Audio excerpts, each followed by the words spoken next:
나서?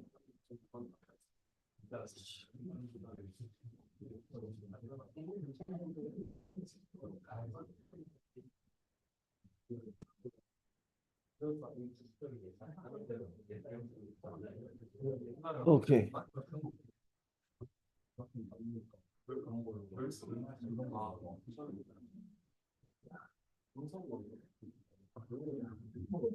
Something wrong with the projector.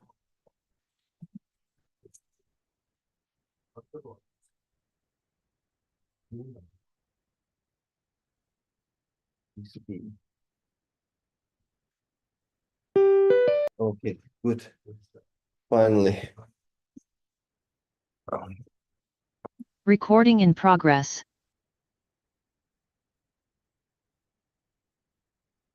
Okay, let's resume. I wish you guys saw the lecture video. Sorry, I was away for my conference. But let me just quickly wrap up, just in case you didn't have time to catch up with the lecture. Basically, what did we do? All right, a lot of things, but like last Tuesday, we started from here, right? So let's review hydrogen atom. Hydrogen atom has like 4 quantum numbers, including spin. And then that complex math problem we have solved, the Schrödinger equation problem we solved, actually only accounts for the first 3 numbers, right? The orbital. So the first number n represents what is the one we call shell, right? The shell that accounts for energy. And then like there is an like orbital, right? There is a orbital quantum number which accounts for L squared. You can think of it as a total angular momentum. And then the third number was m, which is like for a particular axis along z-axis, if you project, well, your LZ component, right? It's a class, I'm using classical language here to make it easier to understand. And then that was also quantized, so you can give numbers. And then we learned all these rules for N and L and M, right? They are related. And then we saw that they are mathematically related, right, through math. And then like I introduced how you can interpret it, right? And then orbitals were there. And then I went into the identical particles argument, because like the last quantum number spin up and down, right? To account for it, the one we learned in high school is that in one orbital you can put spin up and down, right? So to learn that, actually in the end, what do we have? Actually, that's not super correct description. They are in fact in singlet configuration, okay? Which is what? Like this configuration in this picture, in this slide, this one with the minus sign was a singlet configuration, right? Singlet configuration where you have this anti-symmetric with respect to this like p operator. Okay, you swap the 2 particles. If your quantum state has a negative sign, it's a fermion that represents fermion. If it's plus, that's a boson. And then electron is a fermion. Okay, electron is a fermion. So then you have your 2 electrons should be in what is that, anti-symmetric configuration, something like this, right? You swap 1 and 2, right? Then it is supposed to have a negative sign, which is anti-symmetric. So anti-symmetric configuration for 2 spins is this singlet configuration, okay? So that's how you have 2 electrons in 1 orbital, okay? And then I was relating to that, to this exchange forces, why your covalent bond, right? Actually, your covalent bond overall, right? The orbital part is actually symmetric, and then your spin configuration is anti-symmetric. So overall system is anti-symmetric, okay? Similar to you multiply even and odd function, you get odd function, right? Similar. So then it makes sense that these 2 hydrogen atoms put together, you have this covalent bond, it becomes a molecule. Okay. And then the Thursday lecture, I covered a time-independent perturbation. theory. Let me put a letter here, theory. Okay, because I use the term time independent because to emphasize that there is a time dependent version which we will learn today. So time independent version is that the spirit is simple. You are starting from something you know all the answers like particle in a box, and then you apply something small to it, and then you just like assume that, okay, everything I know, all the quantity I know will have a small update from the original value, and then that will be expressed in the polynomial expansion of my perturbation, which I use the gamma as a housekeeping parameter. Okay, so just like it gives you mathematical convenience of tracking which order you are working with. Okay, and then we did a lot of derivation and showed you how you can calculate first order energy perturbation and then first order quantum state perturbation. Okay, so that's what we have been doing, and then we went up to the second order, and then as an example we applied it to a like situation where you apply an electric field to your quantum well, which is called the DC Stark effect. It's used quite a lot in quantum systems. Okay, if you have some like atoms and you apply electric field, the atom configuration will change. That's the situation you experience for DC Stark effect, and it used like widely in like any quantum devices. All right, okay, let's move on to the today's topic. One second. Where is my note?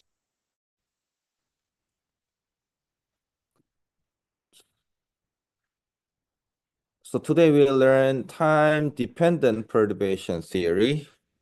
Okay, one second.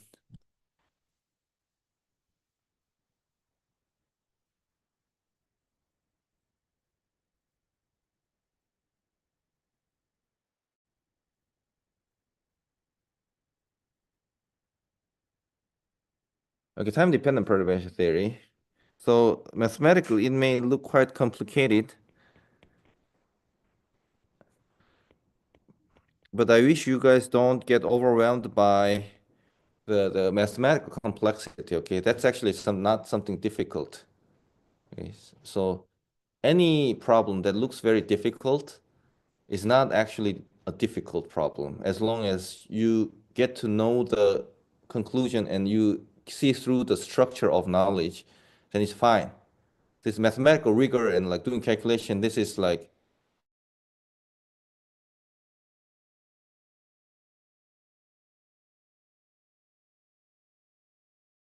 as you move forward, the higher level of like knowledge, right? Your core knowledge is seeing through the structure. Okay.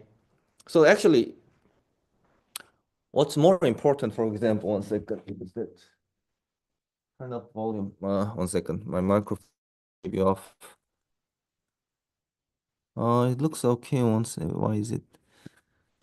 Yeah, if you go to a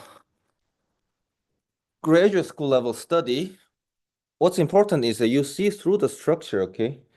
So all this deep like time independent dependent perturbation theory, like what's important is you always remember its spirit. Okay, why you are doing this, okay, why you do this and what it means. Like the core essence is that this you start from no known problem and then you introduce something that is small and then you track its size with the like something like gamma and then you keep track its orders and then you get to learn some meaningful result which is all, just an approximation but actually it is useful. That's the whole story about perturbation theory. Okay, as long as you remember that, that's fine. You don't need to be overwhelmed by the math. So let's continue time-dependent perturbation theory. So this time, your perturbation is not something static, okay? That's why I call the DC Stark effect just now. You apply your electric field in a static way and then see if your quantum well changes. So this time, your perturbation will be time-dependent. Okay, you apply some function of time. So that one, we are doing the same way. Your Hamiltonian is the very original Hamiltonian, something you know already. And then you introduce the perturbation Hamiltonian, which is function of time. Your Operator is a function of time, and then you know all the answers already, okay? You know all the energy eigenstate.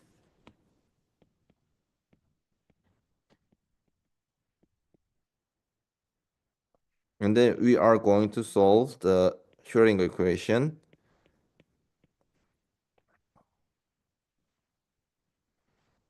Let me use this.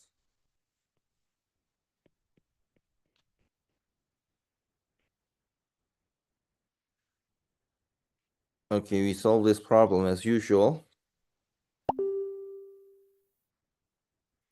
So here what we are going to do is again similar. Okay, again similar. So what I'm going to do is that so even under this perturbation is small, okay? So this perturbation is small, so my original system is not that changing that much. So which allows me to use the original the basis, okay, original basis, complete basis as my basis, which means any quantum state I'm going to express as an expansion of the eigenstate, energy eigenstate, like this, as usual, except that so things will dependent on time, okay? So I express that fact as the coefficient may change over time, right? That's reasonable assumption. And then important fact to remember. So this coefficient is now time dependent.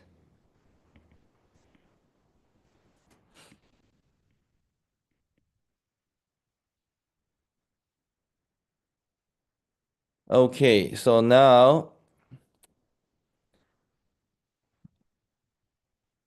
what we're going to do is we just solve the problem directly. This operator to psi, right? And then if you do so, you will get this equation. By the way, so if you look at this expression, right? So it is reasonable to be curious about, okay, why did you choose that particular form?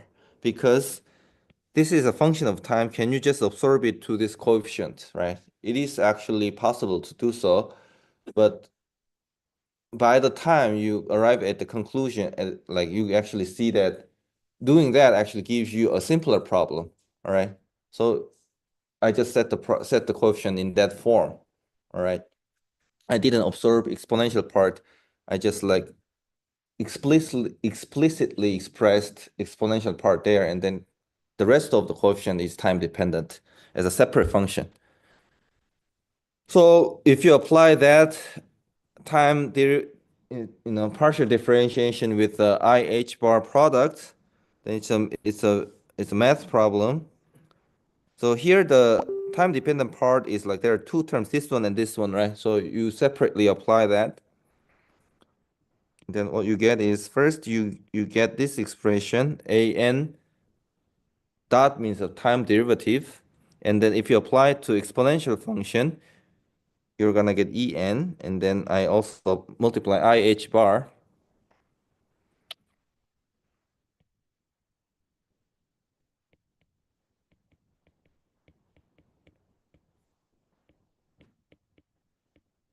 Okay, that's what you get after you apply that operator to the summation, all right? And then on the right-hand side, what I'm going to do is I'm going to write this with this operator, okay? So if you apply that, it becomes this. You have the original Hamiltonian plus perturbation Hamiltonian that is time dependent, and there's exponential term.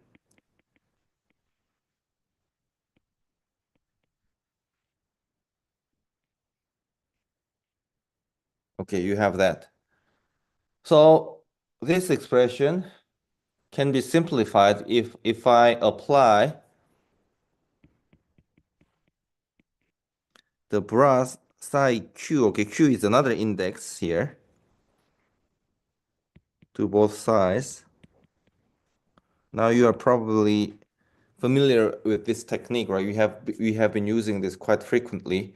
You apply this in the big summation, it kind of filters out all the rest except for its own function, own cat, right? Usually. So we do that on the left-hand side, that happens, and then you are going to get I H bar A Q dot, that's the first term, exponential minus I E Q, okay? Among those summations, you only filter out Q index.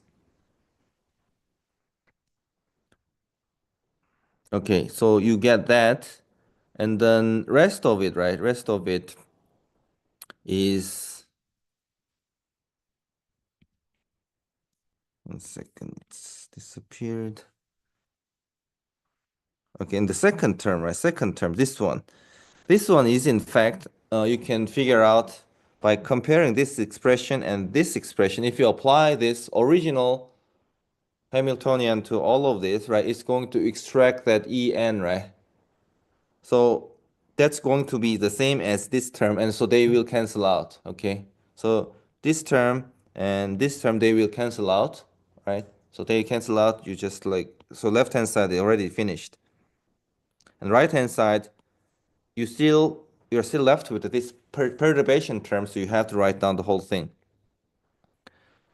So you still have the summation term. So in this case, you cannot just get rid of the summation because you'll see the reason why soon.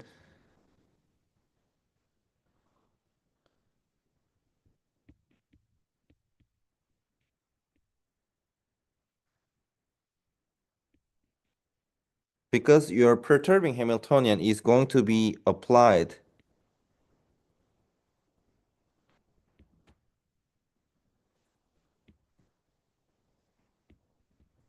to psi n, right?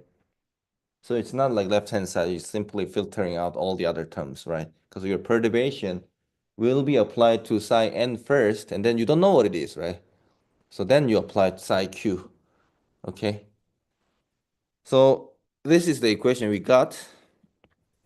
And then as we have done for the time-independent case, to just like make things clear, we can just add gamma there just to keep it, to keep track of the orders, all right?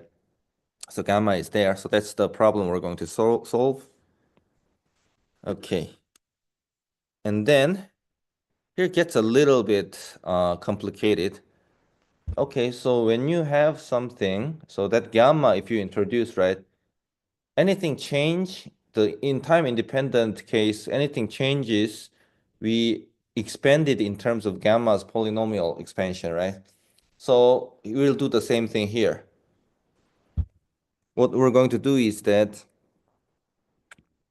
we're going to expand A n t in power series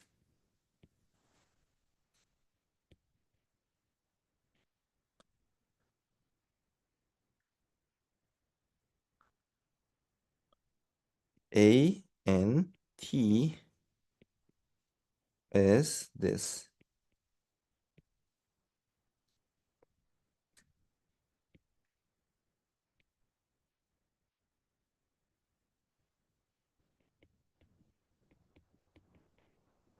Okay, so that's the setup we're going to use, and then we will figure out this is what, this is what, this is what, okay?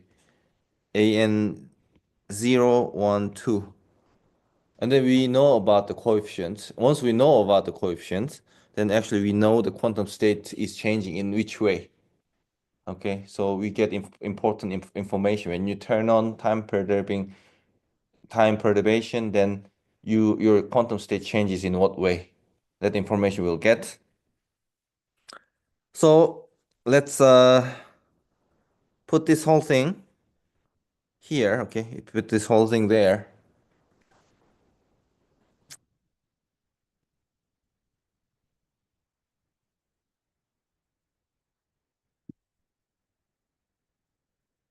And then we're going to make the gamma 0, okay? Make the gamma 0 for the moment, then you realize that actually this needs to be zero, okay? This AQ zero's time derivative is going to become zero because your gamma is zero, right-hand side will become zero, okay? And then this one is exactly that, right? Except for some constants, but you can, remove them. Which means what? The zeroth order term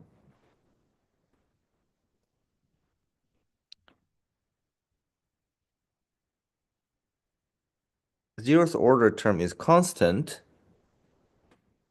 It's something not changing, right? Even if you don't turn on the gamma, it's there. So that constant value is what? It's the initial condition. Okay, the initial when your quantum state starts at t0, your initial conditions coefficient is AQ0. Okay.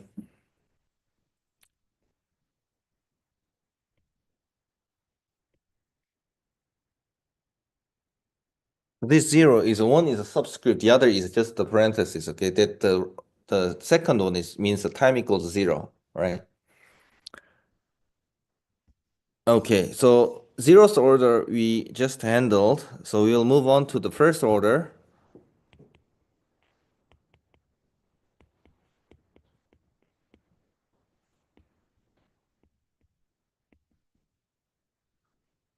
So the first order, so using the equation we have up there, you only track the one that has a gamma, okay? That has one gamma, okay, using housekeeping parameter. So how do you get? How you get the way you get is this left-hand side is quite simple, right? Because you for this one, you just like directly put this in and time derivative, okay, and then you just keep this one, right? And then you have the term that has a one gamma, and then on the right-hand side, also you have this one gamma, right? One gamma, and then you have all this. So by writing out, you just keep everything with just like gamma, like to the power of one. Then you get the first order equation.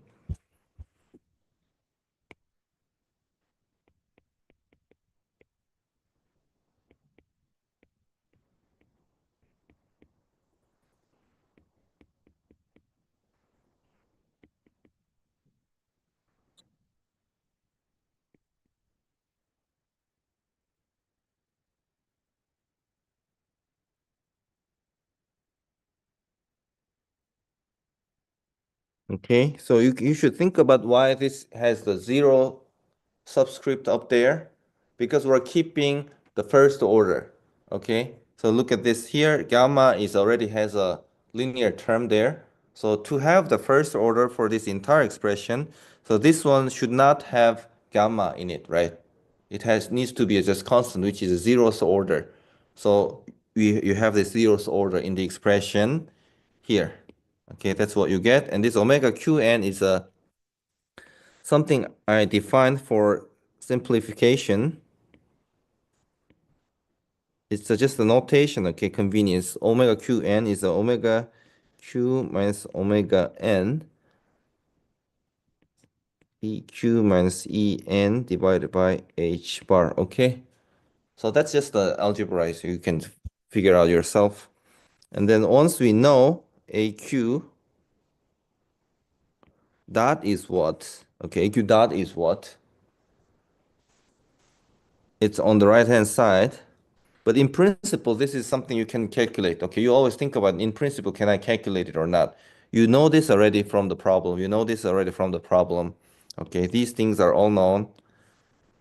Okay, this is what we know from the initial condition. And then once you are given a perturbation, you can try calculating this, right? Like we have done for we have done for time independent perturbation theory, like DC Stark effect example. So in principle, you can calculate the right-hand side, and then that's a derivative of the first order corrections derivative, okay? First order derivative, so you can do the, like, what's that? You can integrate to get the value as a function of t. So you basically integrate this one. like this, right? That's how you solve it in principle. Okay. So if we limit our focus only up to a first order, already it's like better than doing nothing. First order correction, you can approximate your coefficient as this first order correction. So note that this one is constant, so I didn't put t there. So that's a first order corrected coefficient, time dependent coefficient. So we'll work with this, but in principle, we can continue, but it really depends on how accurate you want to be, right? So we can continue to higher orders.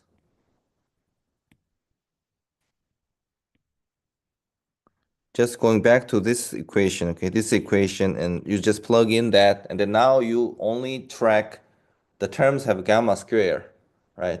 And then that's a second order correction. So you can keep doing it. And then for any order, actually it has this type of general form. The subscript is p plus 1 index. Okay. So that's like, p plus 1 order correction, right? And then that correction is given on the right-hand side, which is the one order lower to it, right? But we already calculated the one order lower there. In principle, you're like calculating like this. You first calculate this, right? You know what it is, and then you can calculate that, right? Now you know this first order correction. Once you know that, you can calculate the second order. It's a chain, okay? You calculate the low order, next order, and then using that next order, using that next order. That's how it works here.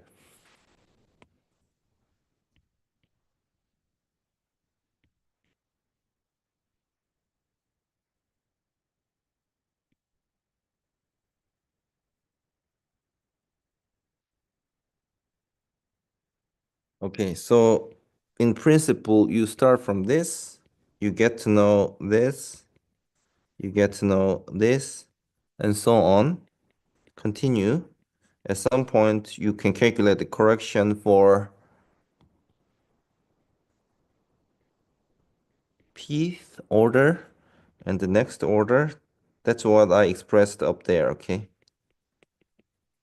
So calculating this using that is this equation, okay? So then if you use a lot of correction, you have this. You add more and more terms, it becomes more and more accurate. Okay, it's your choice of to which order I'm going to calculate. So, okay, time-dependent perturbation theory, I covered the general approach. So to get a better feel for how useful it is, we'll get to an example.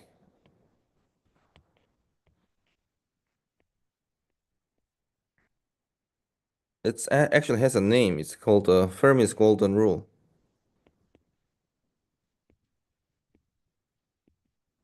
So it's a famous example that time-dependent perturbation theory works well.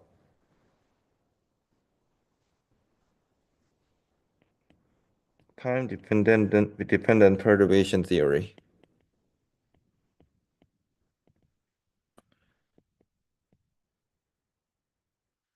So here, what we're doing is that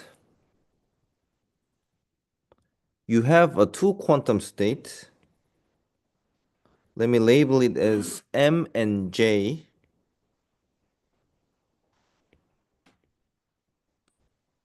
And then in this case, probably you might have seen this picture. You have a photon, okay? The h bar omega represents a photon, okay? The photon in single photon. Well, okay, it's not single photon. It can be a laser light. It's a well-defined coherent light is coming in.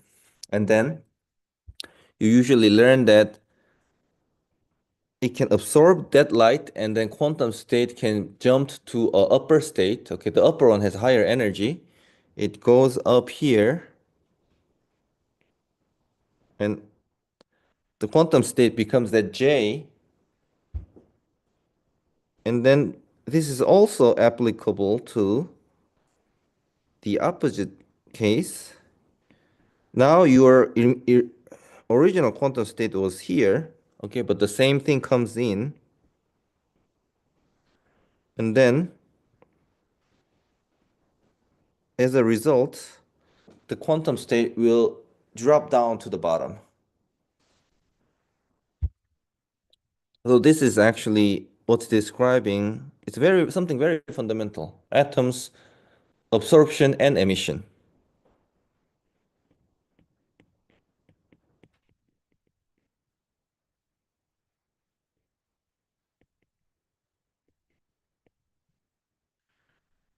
All right. So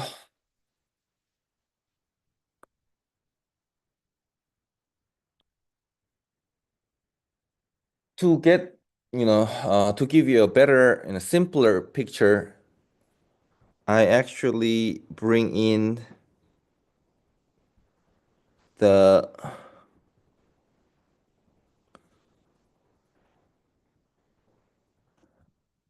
what is it? The bring in the typical problem. Okay, our familiar problem, particle in a box problem of length L. We know that it has solution something like this, and then it is solution something like this, and then okay, so we used to use z-axis along this direction. So here you are shooting the light. Okay, so that's the case. So this particle in a box, in a sense, you can think of it as some sort of an atom.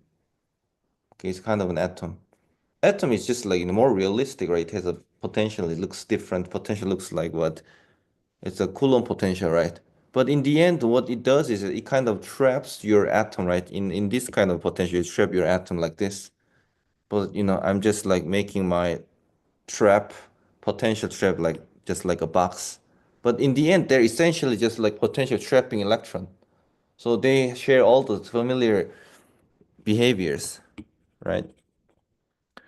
So this trapping is discretizing the quantum energy eigenstates, right?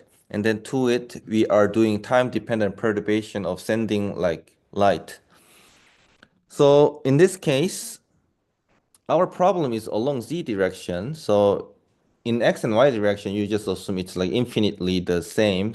Okay, so it's not our interest. So that light is polarized. Okay, if you learn the electromagnetics, the plane wave is what is made out of electric field and magnetic field oscillating in perpendicular direction to each other, right? And then it propagates also, it's another perpendicular direction, right? So that's and then you can talk about polarization because the electric field has a particular plane that its field is oscillating, right? And then any plane wave, coherent plane wave, you can actually think of it as you have electric field, this polarization, that polarization, just the superposition of these two. And then you can have all these polarizations. This one you can learn from electromagnetics too, if you didn't learn. Anyways, light has a polarization. Okay, electric field is shaking this way and that way, right? And then here we will describe our problem as electric field is shaking in along z direction, okay? Z direction. So our electric field z component is time-dependent perturbation. It has some fixed amplitude. Okay, I just want to describe a cosine function. So cosine function you can express this way.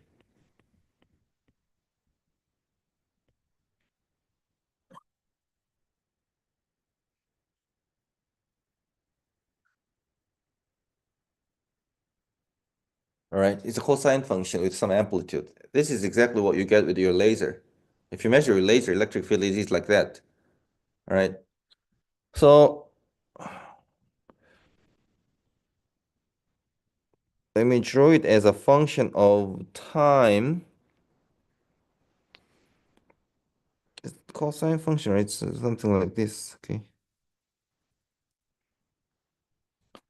And then your amplitude, this is your EZ component, and your amplitude E2E0, right? And then we want to study the problem that is you multiply rect function to your cosine, okay? Something like this. So you turn on your laser and turn off at time t0, all right? And then how the quantum state changes if you turn on the laser and turn off.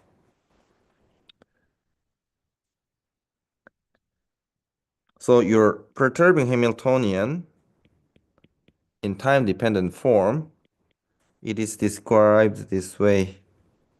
0, 1 second.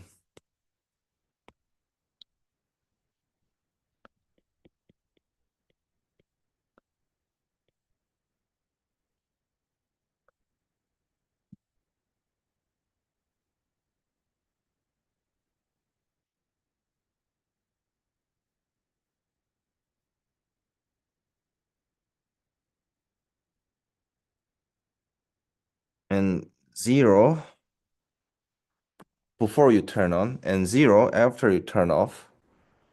Okay, t smaller than 0, t0 to t0, t0, okay? And then this HP0 is EZ0Z. Okay, it is, remember, it's an operator, okay?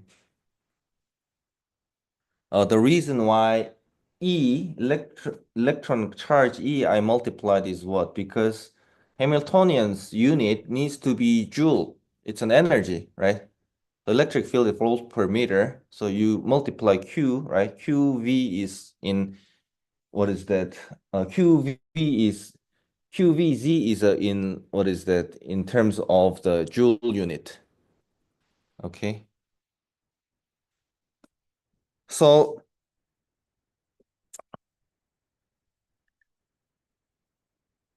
all right, this one is our problem setting. And then we will assume our initial condition, okay? Initial quantum state. Because you need to know something, right, to solve the problem. Initial quantum state.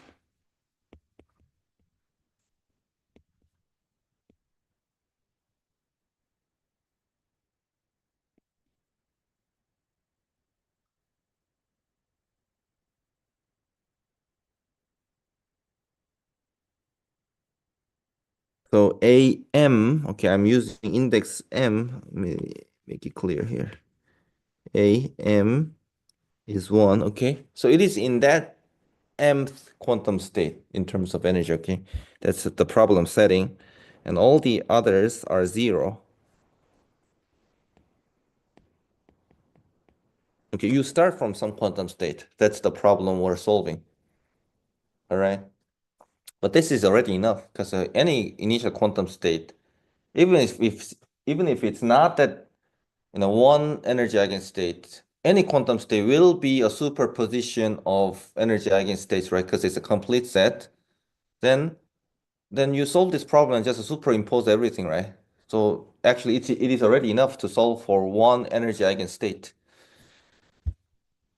Okay, so from that problem, we want to see after turn on and off the laser, final quantum state becomes what, okay? So let me call that psi q.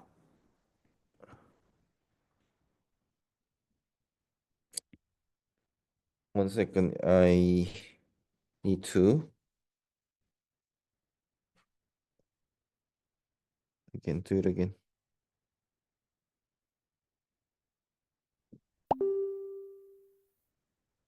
Good.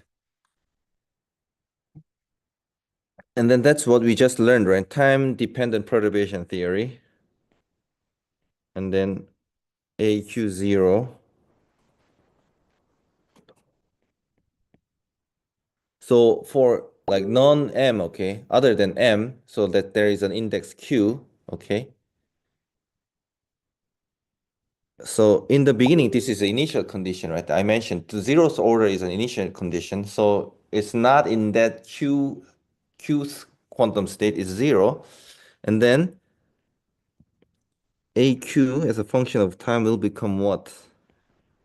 That's the question we have right now. So this problem, okay, so this problem is a little bit like you have to understand well what's going on here, okay? So this index, okay, this index M and Q, they really represent the original particle in the box problems like index of like energy eigenstates, okay? So and then you start from one eigenstate and then like in the beginning everything else is zero. There's nothing, no quantum state. And then let's say that we're starting from the third quantum state and then you want to look at, okay, how about seventh quantum state? If you turn on laser, does it change over time or not? That's what we're going to study. Okay, but this Q index, M index actually represents like general case. Just now I mentioned the combination of like starting of three, like the target, the arriving point of seven, right? Index seven, but it's M and Q. I didn't assume anything. So it's a general description. You start from some quantum state, some other eigenstate. How does it change? Does it have a chance to have some probability? That's what we're going to look at. So this AQ T, according to our perturbation theory, zeroth order, first order, and so on.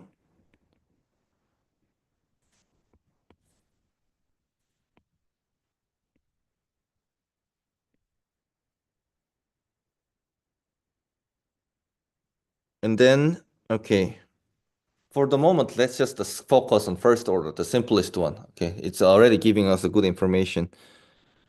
So we'll focus on AQ, first order only, and then we know that initial starting point, that quantum state is not occupied. So initial quantum state, that zeroth order is zero, right? So you only have the first order. You want to focus on calculating the first order coefficient as a function of time. And then I will directly apply the equation we got from the previous slide, time dependent. Okay, so let me repeat what we wrote in the previous slide.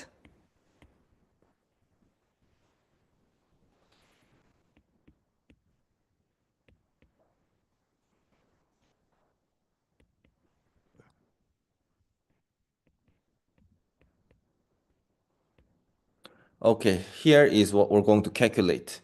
And then you start from, you do the integration as we have mentioned, right? To get this expression, you do the integration.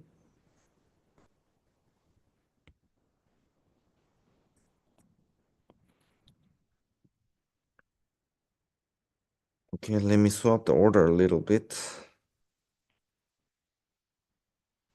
HP tau, okay. So integration coefficient is tau.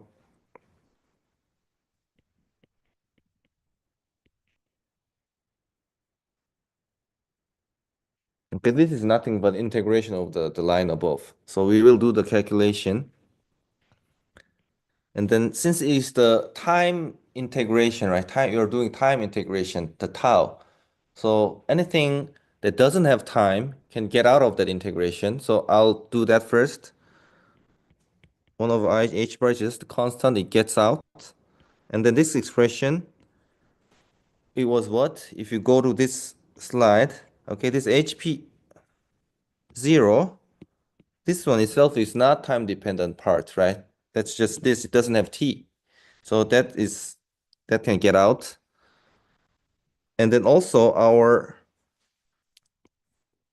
this quantum state, right? It's a time independent solution, which is just has a spatial part. It has no t there, right? So it doesn't have t. It gets out of the integration. Everything gets out.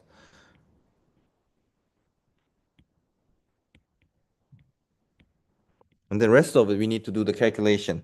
And then, of course, this is composed of HP0 times that time the exponential function at the cosine function. So that needs to be remaining inside the integration. So if you do that, what's going to happen is that you do the integration of exponential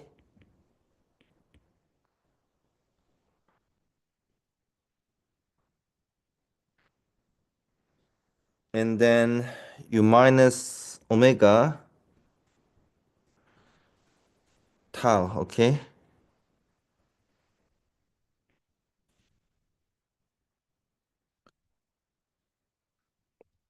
Plus, you can see this omega, it came from where? It came from here. It came from this perturbation. Okay, it is from that term. Then minus omega is there, and this was already there. All right, so it's a multiplication of these two, and then the same thing happens for the plus sign,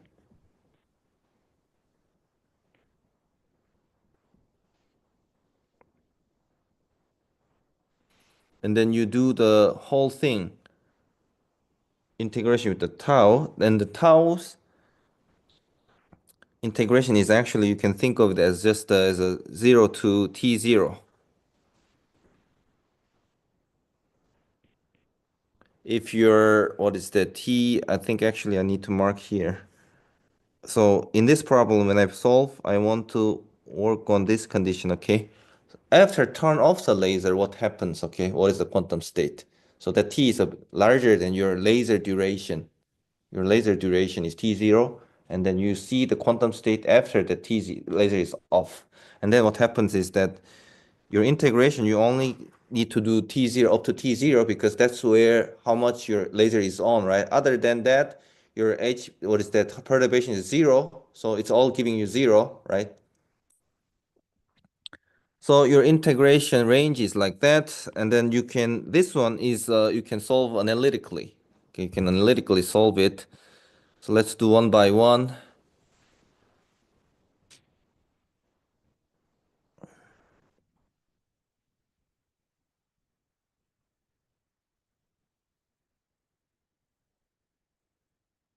Okay, this one, whatever it is, we can just write it.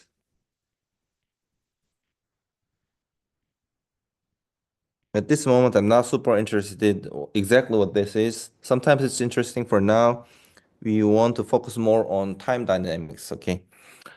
So exponential function integration you can do, of course.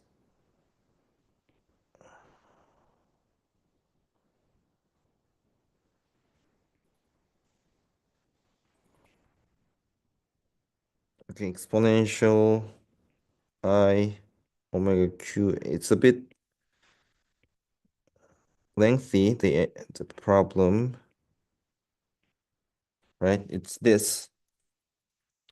But okay, you may find this I is on, oh, 1 second. I is annoying a little bit, so you can take this I out. Okay, and then you found that, well, there's I here as well. So why don't I just do this? Okay. So then you can do the exact same thing for the second term. Let me just write down.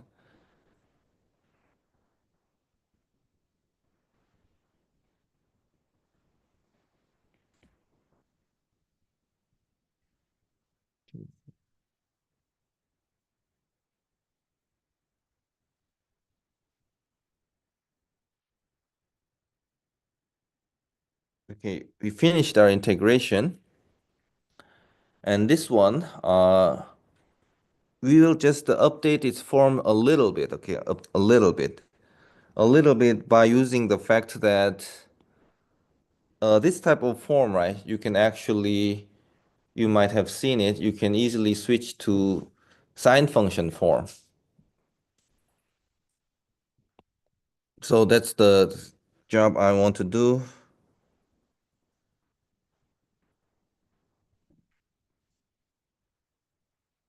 Let me just jump to the conclusion. So, but it's not difficult at all what I'm doing here.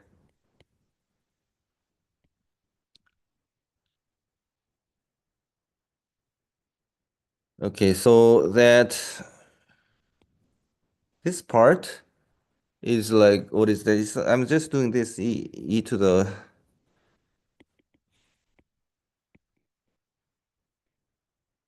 I'm just taking this out, okay?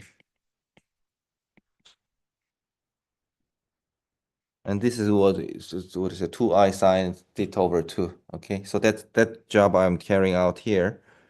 And then after you do that, you have a sine expression.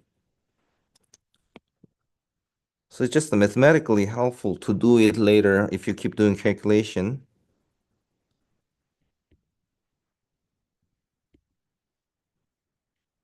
So this one's half, okay? It's factored out. And then the denominator is like, nothing in this calculation. It's not involved, so I need to keep it there.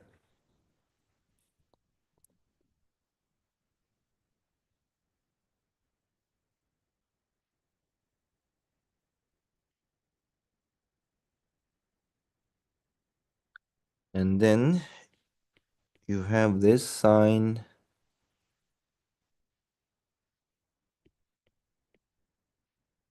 E0 is going to be 2. And then actually, if you follow this more carefully, you'll see that there's this factor of 2 there as well, because, when you exponential I theta over 2 minus exponential I minus theta over 2, you have 2i sine, okay? So I throw it to the left, 2 sine, the 2 came down to the at the bottom, all right? Anyways, you just like check this out yourself, but the procedure itself is a straightforward procedure.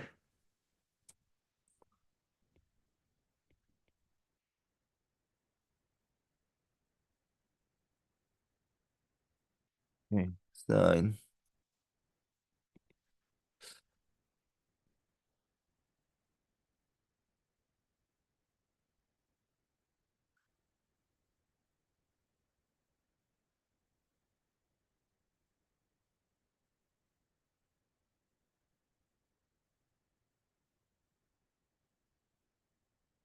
And then you might probably have seen like why I've done doing this, because this form is a sinc function, okay? Sinc function. If you learned the signal processing, you might have learned it's a sinc function. So the sinc function is a well-known function, so we will take advantage of the fact that we know sinc function well.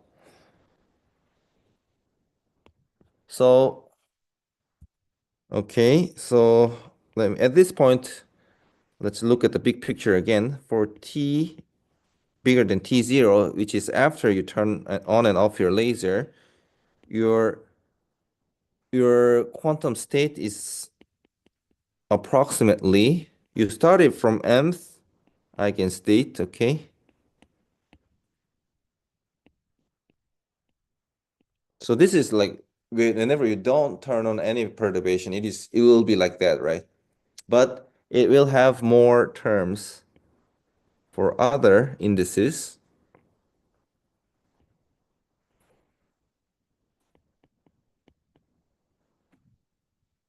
Let me just write this t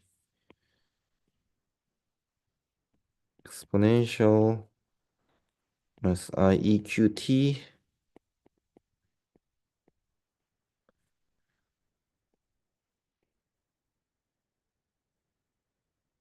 Right.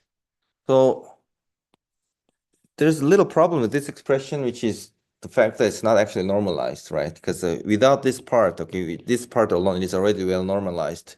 So how come you can add more this? Well, it is an approximation, okay? So because it's an approximation, I wrote that, but in fact, you need to normalize better. But it's not gonna, in a perturbation regime means that your laser power is very small, okay? And then you can think of it as something like, okay, this coefficient is something like 99%, and this one is like 1.01 or smaller. Okay, very little chance of changing. And then, well, like trying to properly normalizing this is actually not really worth it because it's an approximation anyway. And then your coefficient will become something like from this to this, okay? If you like try to properly normalize, and then you can say that, okay, this answer is more accurate than this, but what's the point, right? You're doing approximation anyways. You want to figure out it is in this order or not, okay? You don't want this precision of accuracy. I'm talking about this leading term will have some, you know, like coefficient on the order of 99%. And if you try to correct it a little bit, it doesn't give you much information about your AQ here. All right. Your AQ is not going to be super accurate anyways. It's perturbation theory, first order. So you don't need to bother to do so. So we just stick with this approximation solution. And then this one, interpretation is important. Our focus is on AQs, okay? AQ. The probability of finding the system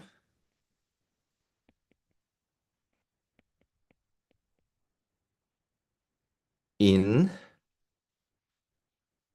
psi j. Okay, I intentionally use j to distinguish from q because the q is used as an index of what is the energy eigenstate for summation there, right? Is approximately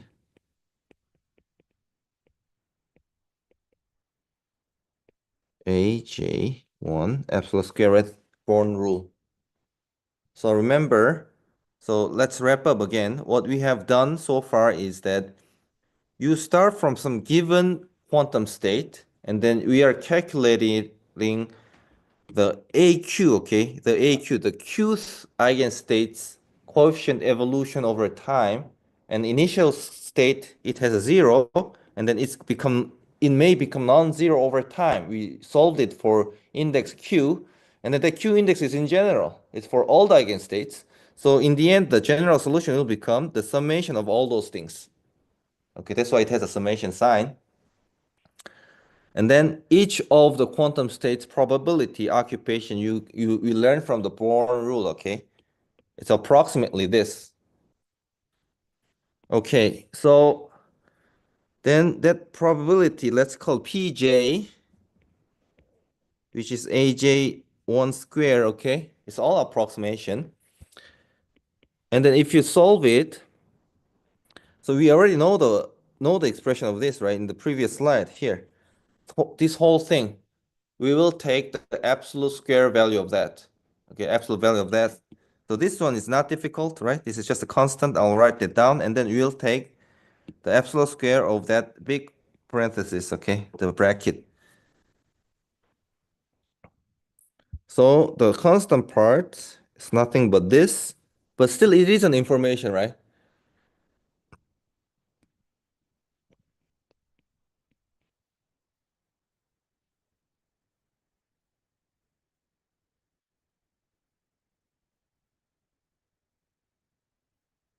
Okay, so this one is of course another interesting subject, but we won't go into detail at the moment. But we have some information already, nice information there. The probability is a t0, how long you turn your lasers, it's a proportional to its square, right? So already that's an information. It's something useful we already have learned. And then the next one is going to be more fun because, so okay, let's do one by one. If you take the absolute square of it, how do you do? It's a okay, so it's a real number, complex number, right? So that big bracket, you take that, and then you take the complex conjugate of that, right? You multiply. You have or the four terms. Two of them are cross terms. Cross terms means that you multiply this and that, right? Two of them are you just like this one absolute square, right? That's what I'm going to write. Okay, so non-cross terms is this one, sinc functions, but sinc square, right? I'm taking square. And then, of course, you can see that this exponential is not going to do anything, right? Because its absolute square is 1. So this one will become omega jm minus omega t0 over 2 plus sinc square just a different sign, t0 over 2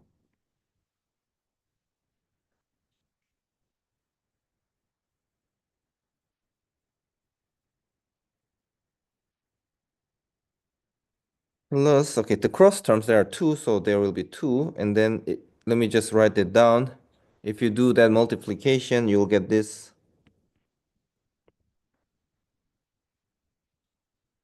You have two sinc functions.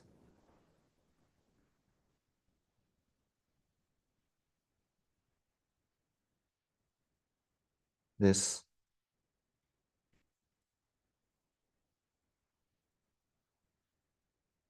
Okay. So this one, at this point, let's revisit sinc function shape a little bit. Sinc function is nothing but sine x divided by x, right? Sinc function looks like this. It is prominent, is large lobe in the middle, and then it has oscillatory behavior. But in the end, it is kind of approaching zero. It becomes very small over the distance. And then you have zero, sinc function becomes zero at plus minus pi, right? And then that's your sinc function, so you know its shape. So this one, sinc function is what? The important feature is that it has a prominent envelope amplitude only near zero. Okay, as you go far away, it quickly approaches zero. You can start ignoring them. So that fact, let me write it down. So we have that sinc function up there.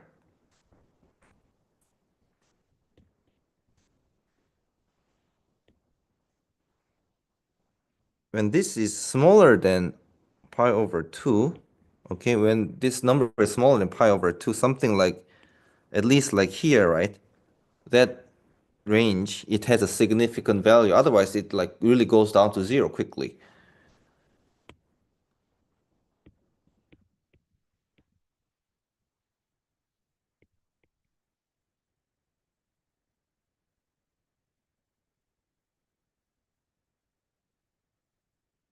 This observation leads to the next step of logic,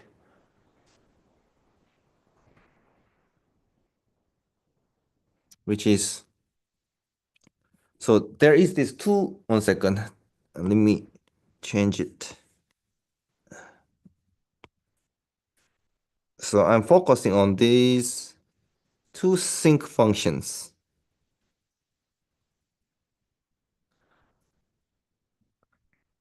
It's at least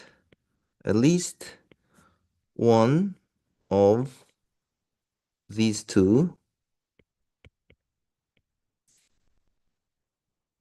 is small. Okay. So because what I'm talking about is here. So whatever value for omega, okay, whatever value for omega, omega jm is a fixed number, okay, it's a constant. If you go back to its definition, okay, so some fixed number, some non-constant, some fixed number, and then this number and that number, right? Like there is plus and minus omega. So if you want to make this one become like small enough, right? Basically, you want to bring your omega close to omega jm. And then if you want to make this one small enough, right? So your sinc has a large value, you need to have omega as a minus omega jm, but you cannot satisfy them both, right? So in any case, for any omega, if you multiply these two, it's actually very small. Yeah, it's very small. So you can ignore it by approximation. Okay. There's no way this term and this term are big value at the same time. They're very small. So next approximation is that, okay, our final conclusion is that Pj has this expression.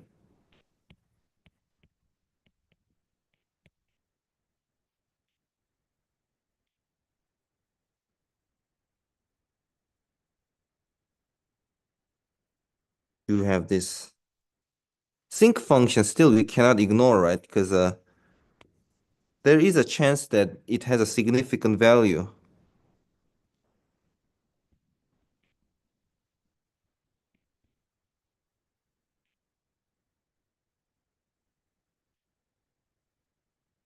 Two sinc functions are showing up here.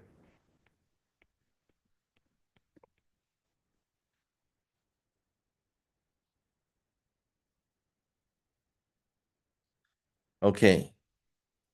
So next one. So now already, since we discussed the sinc function, we already know that for the large value, for the sinc function to have some non-zero value, right? Meaningful value, for the large sinc function value,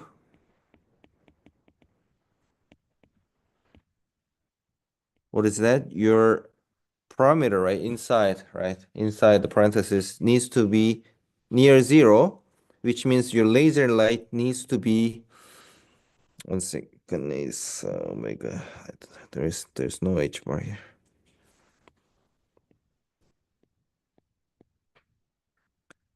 Your frequency should be resonant. Okay, that omega j, if you go back to its original definition, let's go back here. Omega, it came from omega qm, right? Omega qm, we actually, did I write it there? Yeah, something like this, right? It's your energy difference normalized by dividing with h bar. Okay, it's basically energy difference. Energy difference becomes frequency difference by putting h bar there. Okay, so it's some fixed number. Seventh state, third state, their energy is fixed number, right? You divide it by h bar. It's some number. And then your incoming laser has to match that energy gap. Okay, that's what we're having here. And then you have two options of plus and minus for mathematically. And then this one has a nice interpretation. So the first case, right? Omega is a plus value. Plus omega jm actually means that h bar omega becomes this value. Okay. So remember, m is your starting point. Okay. J is your destination. And then ej minus em is a positive number, right? So you start from low energy, you ended up in higher energy, ej, that's absorption.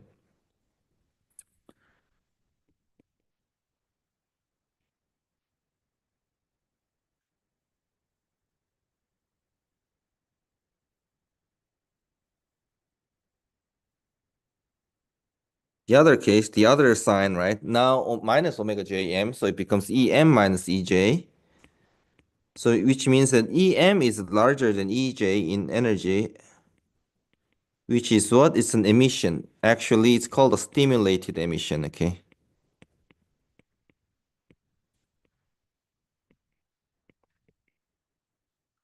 So they are both mathematically similar, but actually it's kind of a symmetric process. You start from here. If you have a matching energy here, it can go up there, or it can go down if there's also a matching energy state, okay?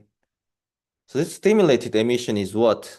It's a basic principle of laser. Okay, later, if you have a chance to learn laser, it's exactly this.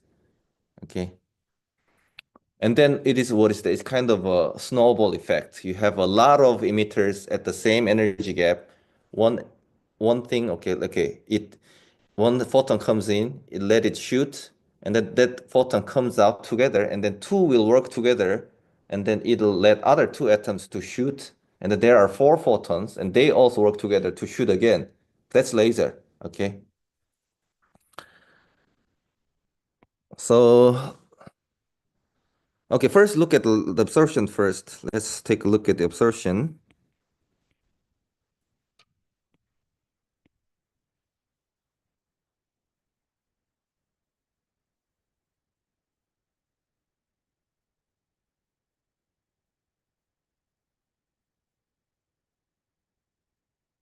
So we only work with this assumption. So like going back to our general solution, right? Approximation there, one sinc function will be gone, right? It's too small. So our approximation already, like under this condition, it is good to write it as this.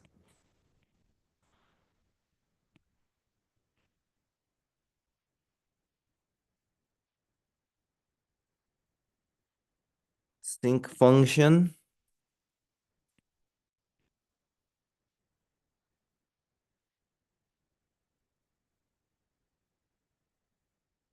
Okay, so from here, so we will abandon sinc function again and go back to its original form, sine x over x, because we want to apply some mathematical trick here.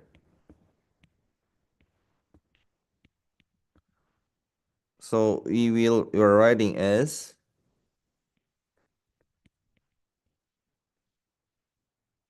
this, where your omega is introduced parameter, which is defined as this, okay, to simplify things. Okay, so that's what we're going to do. And then the reason why we came back to sine x over x form is because I want to apply this mathematical theorem that